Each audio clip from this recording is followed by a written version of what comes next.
Gusto mong maging content creator pero hindi mo alam kung ano ba talagang trabaho mo. Ito yung katotohanan na hindi sinasabi ng iba. Today, pag-uusapan natin ang tatlong major work na isang content creator. Hindi yung fancy version, kundi yung totoong ginagawa araw-araw. Promise, after nitong video, mas malinaw na sa'yo ang direksyon mo bilang creator. Una, idea and strategy. Ito yung unang major na trabaho.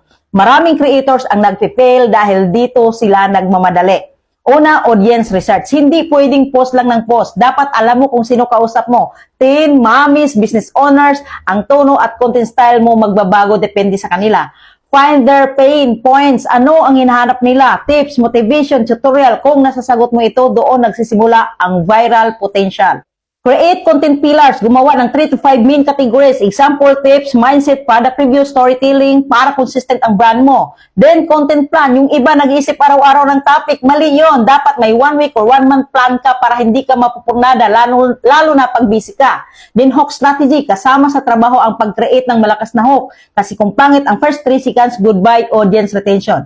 The common mistakes, yung gumagawa ng content para lang sa gusto nila. Tandaan, content is not about you, it's about your audience. Pangalawang trabaho, production and creative execution. Dito nagsisimula ang totoong trabaho.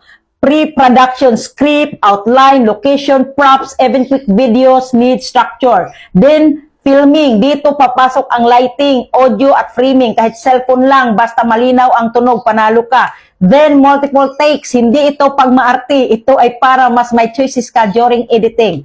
Then, post-production. This is where the magic happens. Cut fast, remove dead air, add caption, add sound effects, improve pacing, add b-roll kung kailangan, branding, thumbnails, color theme, logo placement, important para makilala ka agad ng tao kahit hindi pa nila napapanood yung video.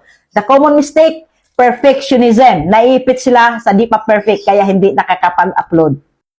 Pangatlong trabaho, distribution, engagement, and growth. Ito yung madalas na kinakalimutan ng karamihan. Right timing, hindi lahat ng oras ideal. May oras kung kailan mas active ang audience mo. Then, cross-posting. Kung may long video ka, gumawa ka ng short clips, pang TikTok, Reels, YouTube, short.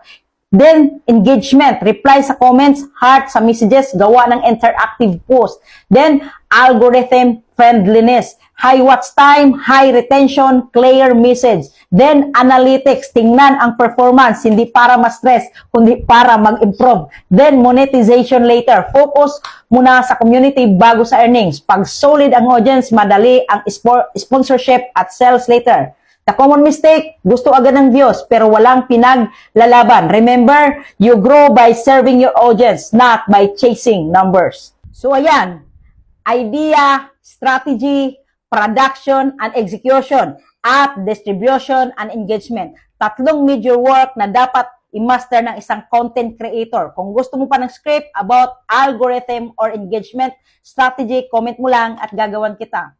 Natutulungan ba kita? Like, follow, and share.